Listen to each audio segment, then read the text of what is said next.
आज हम डिस्कस करेंगे डेटा इंक्रिप्शन स्टैंडर्ड।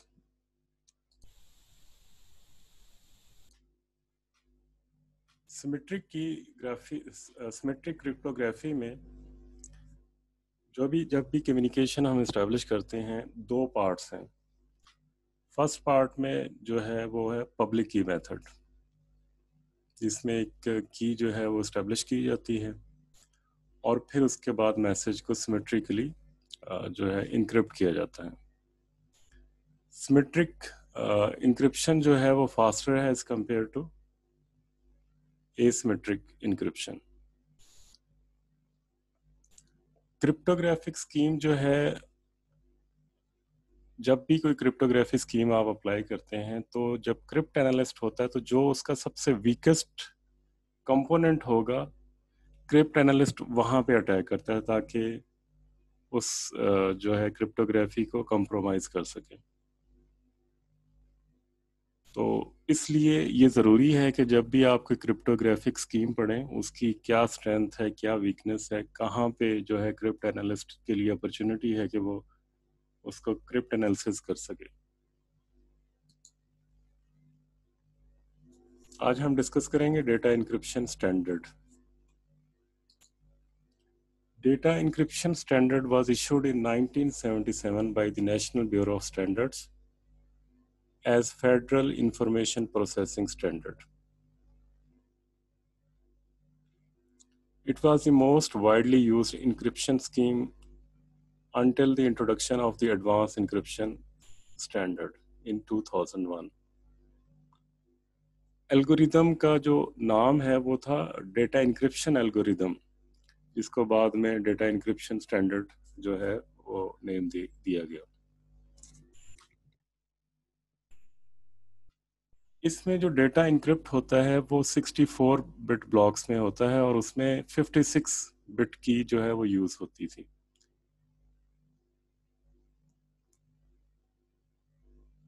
तो इसमें जो एल्गोरिदम है वो 64 इनपुट को 64 बिट आउटपुट के ब्लॉक्स में कन्वर्ट करता है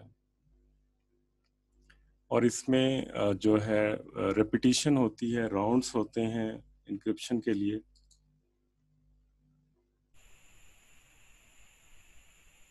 तो जो डेस एल्गोरिदम था या डेटा इंक्रिप्शन स्टैंडर्ड था, बहुत अरसे तक जो है इसको as a security standard use होता रहा और स्पेशली जो फाइनेंशियल एप्लीकेशन थी, इसमें फाइनेंस की ट्रांजैक्शंस वगैरह इन्वॉल्व थी, वहाँ पे डेटा इंक्रिप्शन स्टैंडर्ड को यूज़ किया जाता था। 1994 में NIST ने इसको दोबारा डेटा इंक्रिप्शन स्टैंडर्ड को स्टैंडर्डाइज किया फॉर अनदर 5 years और इसको रिकमेंड किया कि डेटा इंक्रिप्शन स्टैंडर्ड ऐसी एप्लीकेशंस के लिए यूज़ हो सकता है जो क्लासिफाइड इंफॉर्मेशन के अलावा हो। 1999 में डेटा इंक्रिप्शन स्टैंडर्ड का जो एक नया वर्जन जो है वो इशू हुआ और उसमें जो है ये रिकमेंड किया गया और कि जो डेटा इंक्रिप्शन स्टैंडर्ड है वो सिर्फ लेगेसी सिस्टम के लिए यूज़ होना चाहिए और डेटा इंक्रिप्शन स्टैंडर्ड की बजाय जो ट्रिपल डेटा इंक्रिप्शन स्टैंडर्ड है, जिसमें सेम डेटा इंक्रिप्शन एल्गोरिदम को 3 टाइम जो है वो अप्लाई किया जाता है प्लेन टेक्स्ट के ऊपर और उसमें 2 या 3 डिफरेंट की जो है उनको यूज़ किया जाता है, जिससे जो साइफर टेक्स्ट है वो प्रोड्यूस होता है। तो इसमें जो इंक्रिप्शन और डिक्रिप्शन जो है वो डेटा इंक्रिप्शन स्टैंडर्ड में सेम है। ट्रिपल DES में भी वही एल्गोरिदम यूज़ होता है। तो इस वजह से ये ज़रूरी है कि हम जो सिंपल डेटा इंक्रिप्शन स्टैंडर्ड है उसको डिस्कस कर लें ताकि जो ट्रिपल DES है जो अभी आजकल यूज़ हो रहा है उसको भी हम अच्छी तरह समझ सकें।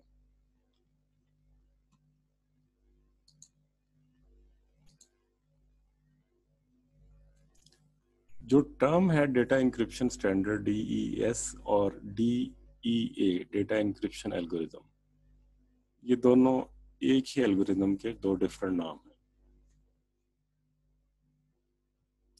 तो अभी जो रीसेंट एक एडिशन है डेटा इंक्रिप्शन स्टैंडर्ड की डॉक्यूमेंटेशन का, उसमें डेटा इंक्रिप्शन एल्गोरिदम की भी जो है स्पेसिफिकेशन है, और इसके अलावा उसमें जो DDEA जिसको TDEA भी कहा जाता है, ये दोनों DEA डेटा इंक्रिप्शन एल्गोरिदम और ट्रिपल डेटा इंक्रिप्शन एल्गोरिदम जो है, ये डेटा इंक्रिप्शन स्टैंडर्ड के हिस्से हैं।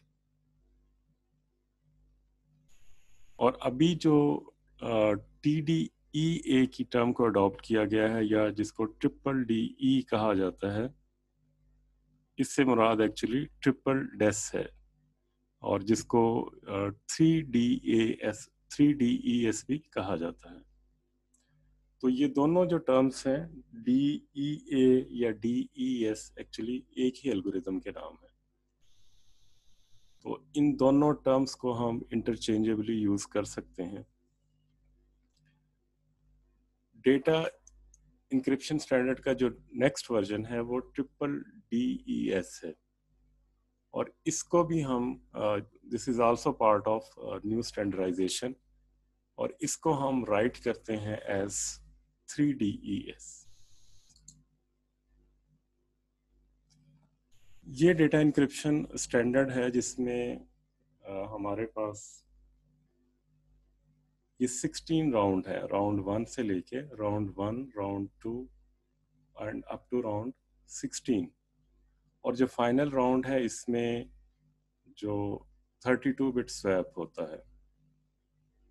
सबसे पहले इनिशियली परमुटेशन अप्लाई की जाती है, then we have 16 rounds of encryption with 56 key. और इसमें जो दो पार्ट्स हैं 32 बिट और 32 बिट के, एक्चुअली इसमें होता क्या है, DES इंक्रिप्शन एल्गोरिदम में we have 64 bit plain text जिसको कन्वर्ट कर दिया जाता है इनटू 32 बिट ब्लॉक्स में, और फिर उन पे परमुटेशन और फाइस्टल फंक्शन को अप्लाई किया जाता है। इसका जो स्ट्रक्चर है DES का, वो बेस्ड ऑन फाइस्टल स्ट्रक्चर है जिसको हम डिस्कस कर चुके हैं, और इसमें भी परमुटेशन और जो है कॉम्प्लेक्स फंक्शन जो है वो अप्लाई होता है। इसमें दोनों परमुटेशन और सब्स्टिट्यूशन अप्लाई होती है, जिसको अप्लाई किया जाता है ऑन टू सब blocks of the 64 bit input. और आखिरी जो इसका लास्ट राउंड होता है उसमें इनवर्स इनिशियल परमुटेशन होती है। ये इनिशियल परमुटेशन है, और इसकी फिर इनवर्स जो इनिशियल परमुटेशन है वो दोबारा यहाँ पे अप्लाई होती है।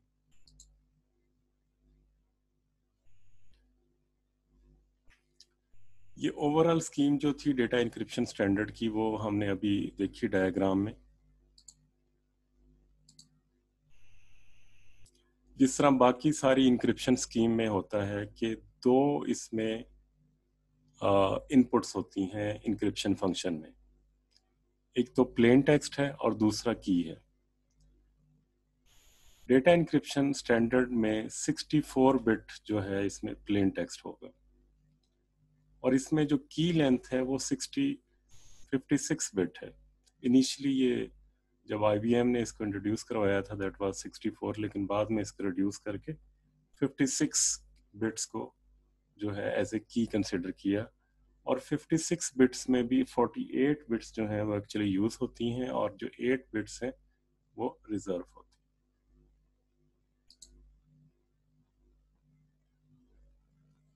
अगर हम इस फिगर में देखें, on the left hand side, the processing of the plain text proceed in 3 phases। तो 3 phases हैं जो ये plain text जो है कन्वर्ट होता है into a cipher text। सबसे पहले जो 64 बिट प्लेन टेक्स्ट है वो इनिशियल उसकी परमुटेशन होती है।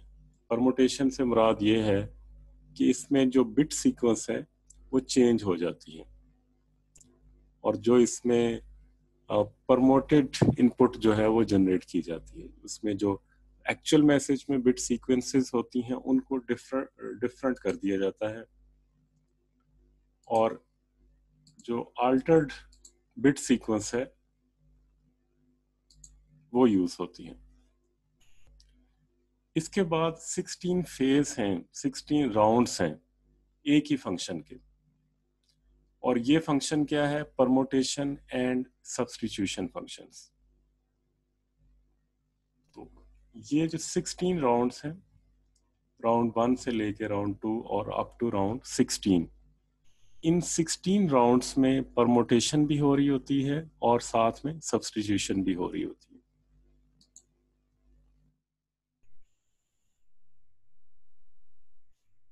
और जो सबसे लास्ट राउंड होता है 16th राउंड, और उसमें 64 बिट्स जो होता है वो फंक्शन होता है on the plain input text and the key. इसमें जो लेफ्ट एंड राइट हाफ होते हैं 64 बिट के, उनको स्वैप किया जाता है ताकि उसके लिए प्री आउटपुट बनाए जाए। फिर उसके बाद जो प्री आउटपुट है उसको अगेन परमोटेशन की जाती है, और ये जो परमोटेशन होती है जो लास्ट और फाइनल स्टेप में होती है, ये इनिशियल जो परमोटेशन फंक्शन होता है उसका इन्वर्स होता है। और उसके बाद जब इसको inverse permutation initial inverse permutation कर दी जाती है, तो फिर उसके बाद जो 64 बिट टेक्स्ट जनरेट होता है दैट इज साइफर टेक्स्ट। और अब जो है वो साइफर टेक्स्ट जो है, आपका जो प्लेन टेक्स्ट है वो साइफर टेक्स्ट में कन्वर्ट हो चुका है। इसमें जो इनिशियल और फाइनल परमोटेशंस हैं, डेटा इंक्रिप्शन स्टैंडर्ड में वही सारे स्टेप्स हैं जो फाइस्टल साइफर के अंदर थे। तो इसमें जो चेंज आता है वो परमोटेशन का है कि इसमें इनिशियली भी परमोटेशन होती है और उसके बाद फाइनल परमोटेशन भी होती है।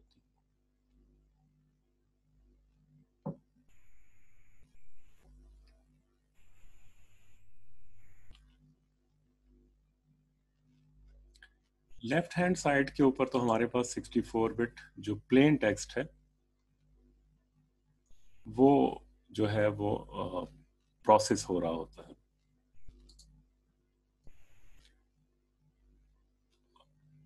जो लेफ्ट हैंड है ये प्लेन टेक्स्ट है, और राइट हैंड साइड के ऊपर हमारे पास जो है 56 बिट की जो है वो यूज की जाती है।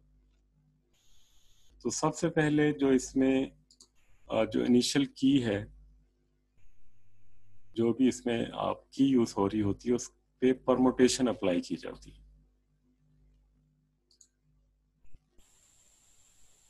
और परमुटेशन अप्लाई करने के लिए इसको एक परमुटेशन फंक्शन से पास किया जाता है। फिर हर 16 राउंड में से हर एक राउंड के अंदर एक सब की जो प्रोड्यूस की जाती है, और ये जो सब की होती है ये प्रोड्यूस की जाती है लेफ्ट सर्कुलर शेप,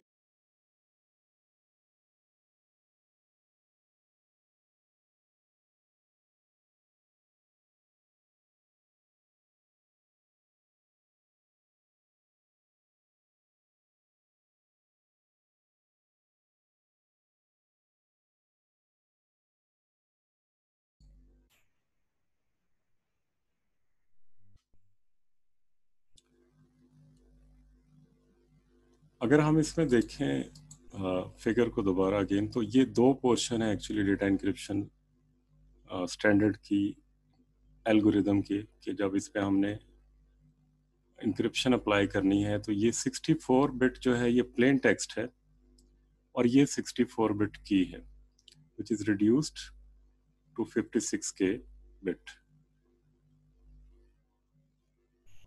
जो प्लेन टेक्स्ट है उस पे सबसे पहले इनिशियल परमुटेशन अप्लाई की जाती है, और उसके बाद 16 राउंड्स होती हैं जिनमें परमुटेशन और सब्स्टिट्यूशन अप्लाई की जाती है,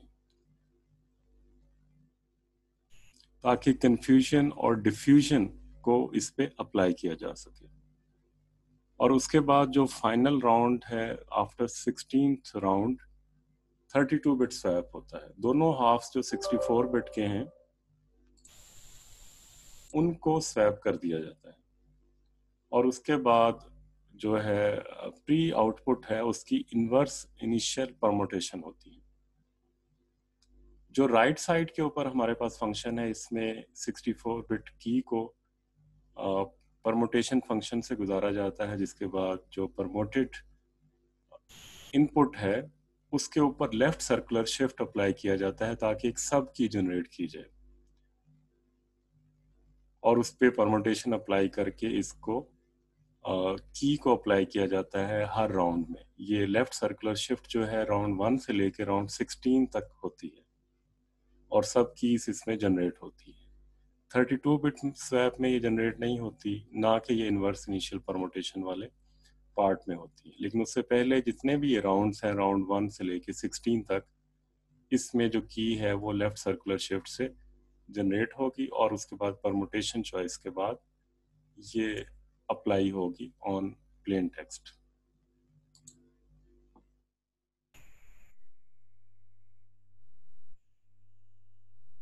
जो परमुटेशन फंक्शन है ये हर राउंड में एक जैसा ही होगा, लेकिन जो इसमें सब की प्रोड्यूस होगी वो डिफरेंट होगी क्योंकि इसमें जो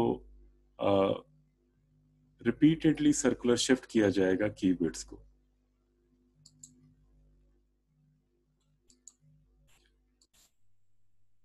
डेटा इंक्रिप्शन स्टैंडर्ड की जो डिक्रिप्शन है वो बिल्कुल वैसी ही है जैसे फाइस्टल एल्गोरिदम में, और इसमें जो है जो सब की जो है वो रिवर्स होती है और इसके अलावा जो इनिशियल और फाइनल परमुटेशंस हैं उनको भी रिवर्स किया जाता है। एक एग्जांपल देखते हैं जिस पे डेटा इंक्रिप्शन स्टैंडर्ड को अप्लाई किया जाता है। हमारे पास ये प्लेन टेक्स्ट है जो कि पैलिंड्रोम है और फिर उसके बाद ये की है, this is output cipher text. इसके ऊपर डेटा इंक्रिप्शन स्टैंडर्ड को अगर अप्लाई किया जाए तो कैसे अप्लाई होगा और उसके क्या रिजल्ट होंगे।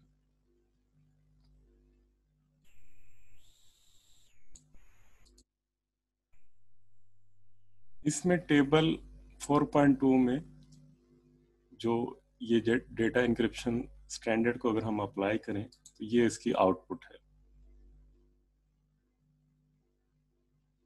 ये सब की जनरेशन है,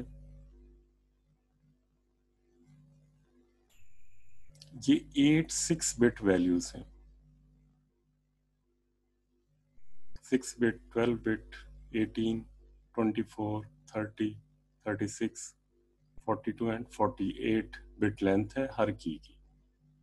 तो ये जो सब की जनरेशन है ये ऑल 16 राउंड्स में हो रही होती है, राउंड 1 से लेके राउंड 16 तक। और ये आईपी से मुराद है इनिशियल परमुटेशन। तो ये 64 बिट जो इनपुट है प्लेन टेक्स्ट को उसको दो हाफ्स में कन्वर्ट किया जाता है।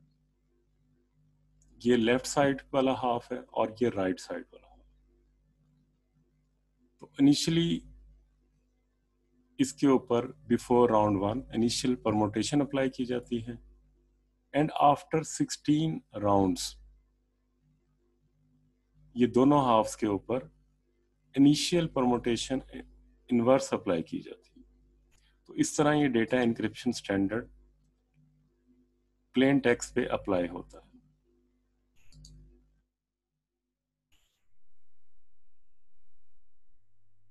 तो इसमें जो फर्स्ट रो है वो 32 बिट वैल्यूज हैं of the left and right half of the data after the initial permutation. उसके बाद जो नेक्स्ट 16 रोज हैं वो हर राउंड के बाद जो रिजल्ट आता है वो शो कर रही हैं।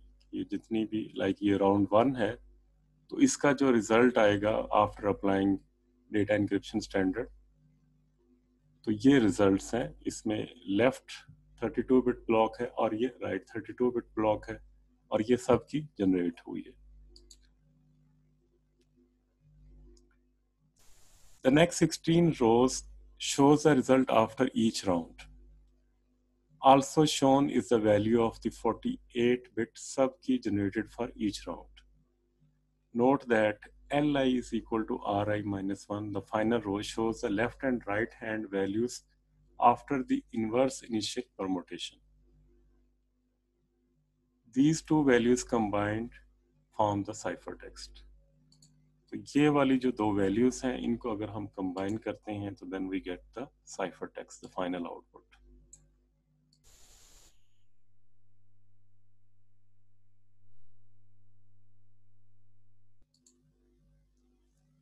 अगर हम इसको एनालाइज करें डेटा इंक्रिप्शन स्टैंडर्ड को, तो इसमें जो सबसे इम्पोर्टेंट फीचर है वो है एवलांच इफेक्ट। तो ये एवलांच इफेक्ट जो है ये डेटा इंक्रिप्शन स्टैंडर्ड की स्ट्रेंथ है। इससे मुराद ये है कि किसी भी इंक्रिप्शन में, किसी भी इंक्रिप्शन एल्गोरिदम के अंदर अगर एक आप छोटी सी चेंज कर दें, चाहे वो चेंज प्लेन टेक्स्ट में हो या इसकी की में हो, तो उस चेंज का जो इफेक्ट है वो बहुत ज्यादा होना चाहिए, बहुत ज्यादा हो, और वो दैट शुड बी सिग्निफिकेंट, कि एक बिट चेंज करने से, चाहे प्लेन टेक्स्ट में चेंज करें या की में चेंज करें, उसके इफेक्ट से उसकी जो आउटपुट है वो चेंज हो जाएंगी। एक जो चेंज है प्लेन टेक्स्ट के अंदर, या कोई एक बिट जो है हम की के अंदर चेंज करते हैं, तो जो साइफर टेक्स्ट के अंदर जो इसका साइफर टेक्स्ट प्रोड्यूस होगा उसमें बहुत ज्यादा चेंजेस आएंगी, और इसी को एवलांच इफेक्ट कहा जाता है।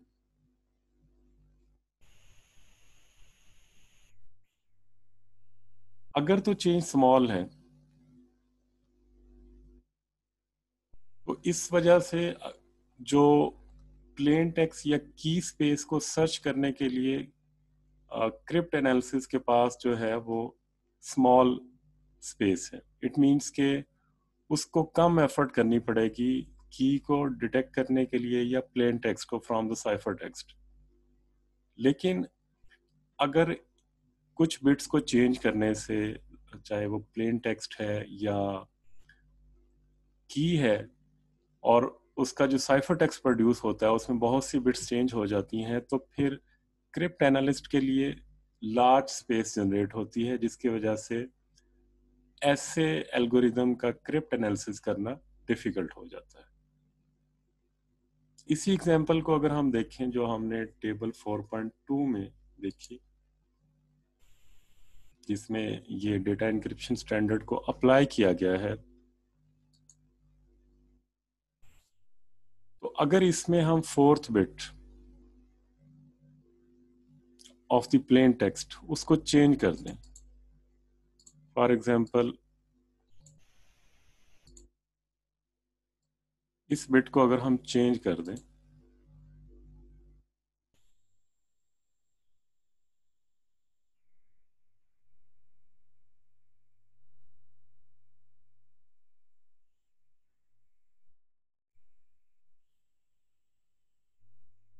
ये प्लेन टेक्स्ट है 0 को अगर हम 1 में कन्वर्ट कर दें, तो प्लेन टेक्स्ट जो है वो ये बन जाएगा। इसमें जो सेकंड कॉलम अगर देखें टेबल 4.3 के अंदर, इसमें हमने इसको इनपुट को चेंज कर दिया।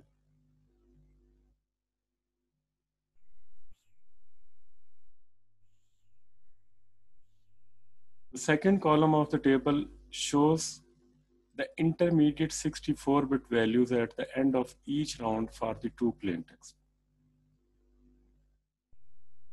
इसमें आप देख सकते हैं कि कितनी वैल्यूज जो हैं हर राउंड के बाद जो है वो चेंज हुई। जो फर्स्ट राउंड में हमने एक बिट जो है प्लेन टेक्स्ट में चेंज की, जो इनिशियल इनपुट है, फर्स्ट राउंड में इसमें जो बिट चेंज हुई दैट इज ओनली 1। फिर उसके बाद सेकंड राउंड में 5, थर्ड में 18, उसके बाद ये जो नंबर ऑफ चेंजेस हैं वो बढ़ती रही. The table shows that after just 3 rounds, 18 bits differ between the two blocks. On completion, the two ciphertexts differ in 32-bit position. तो आप यहाँ पे देख सकते हैं कि ये 16 राउंड्स के बाद इसमें जो चेंजेस आ गया है बिट पोजीशन में वो तकरीबन 32 बिट का है.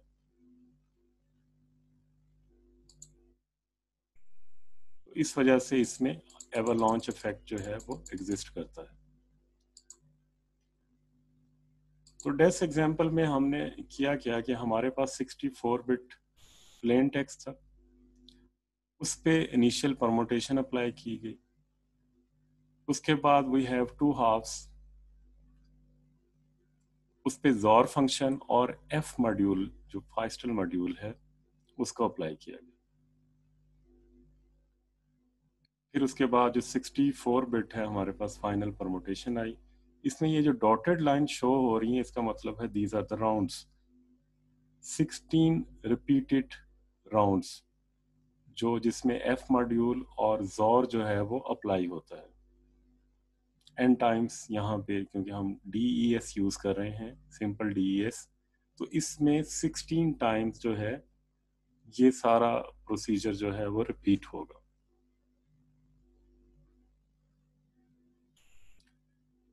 DES works on 64 bit of data. Each 64 bit of data is iterated on from 1 to 16 times, 16 in DES standard. तो डेस्क के अंदर दो ऑपरेशन होते हैं इसकी इनपुट के ऊपर, एक तो है बिट शिफ्टिंग और दूसरा है bit substitution. Bit shifting also exist in DES. Her iteration के अंदर एक 48 बिट सबसेट जो होता है 56 की का, उसको फीड किया जाता है इंक्रिप्शन ब्लॉक के अंदर.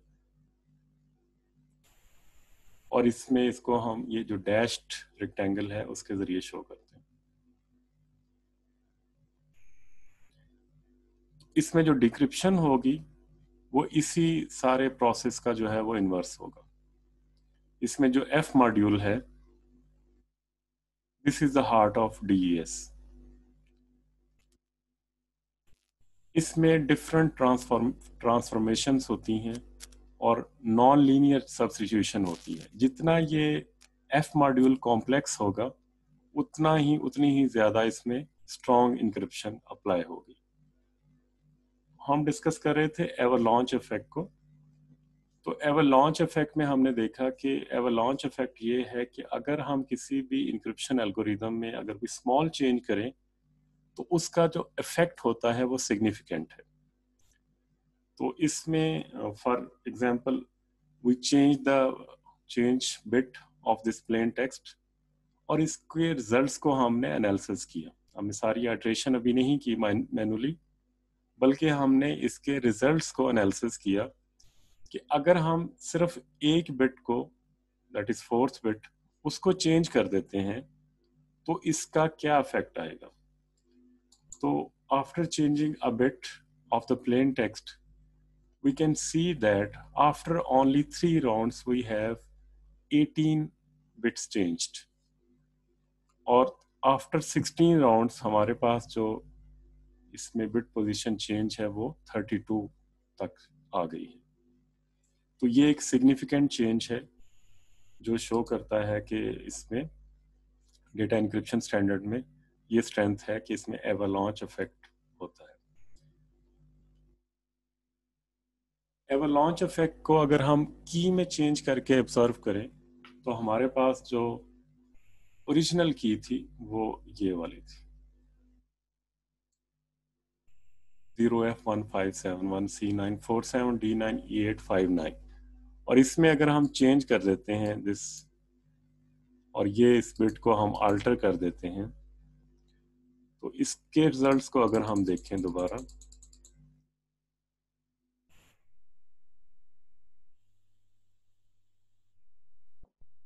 अगर हम की में चेंज करते हैं तो उसके जो रिजल्ट्स हैं वो ये हैं।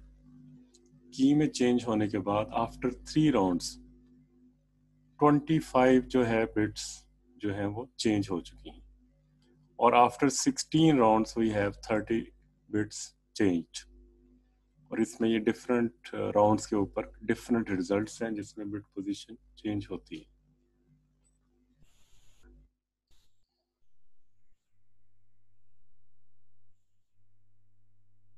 तो जब तक इसको as a federal standard adopt किया गया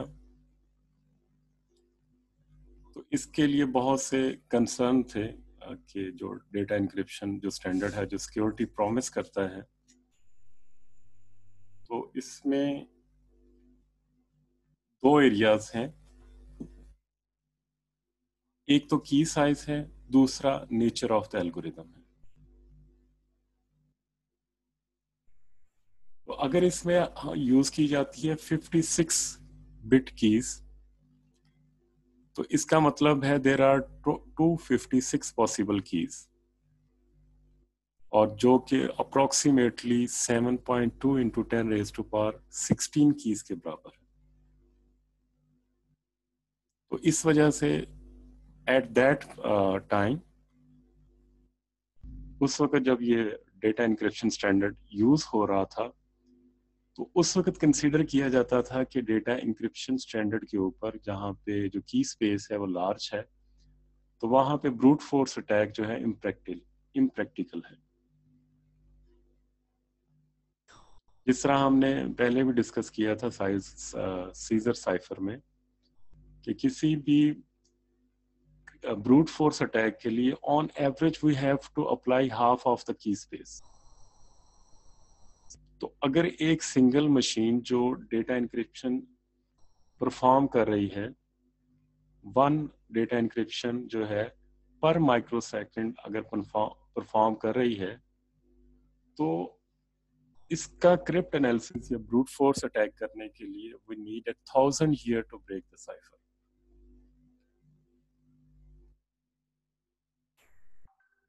लेकिन ये जो one encryption per microsecond है, it was true at that time. 1977 के अंदर डेफाई और हेलमैन ने एक ऐसी टेक्नोलॉजी पास्टुलेट की कि जिसके जरिए एक पैरेलल मशीन को बिल्ड किया जा सकता है जो कि इक्वल टू है 1 मिलियन इंक्रिप्शन डिवाइसेस, और उसमें जो हर डिवाइस है वो वन इंक्रिप्शन जो है वो पर माइक्रो सेकेंड परफॉर्म कर सकता है।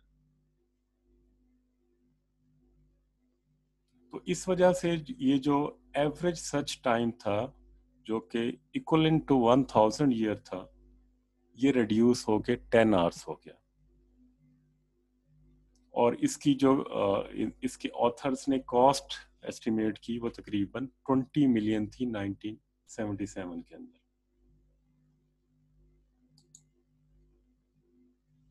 लेकिन अभी जो करंट टेक्नोलॉजी है, अभी जो हम पीसीज और लैपटॉप यूज कर रहे हैं, तो इस टेक्नोलॉजी के होते हुए हमारे पास कोई स्पेशल पर्पस या स्पेशल पर्पस बिल्ट हार्डवेयर की जरूरत नहीं है, क्योंकि जो अभी हमारे पास जो कमर्शियल और ये जो आम प्रोसेसर्स मिलते हैं, they can break the DES cipher. Seagate technology ने एक पेपर पब्लिश किया है कि जिसमें बताया गया है कि 1 billion key combination per second जो है वो होने चाहिए for today's multi core computer के लिए। मतलब today's technology should be able to perform 1 billion key combination per second. और अभी जो इस वक्त टेक्नोलॉजी अवेलेबल है वो इस चीज़ को कंफर्म भी करती है। इंटेल और AMD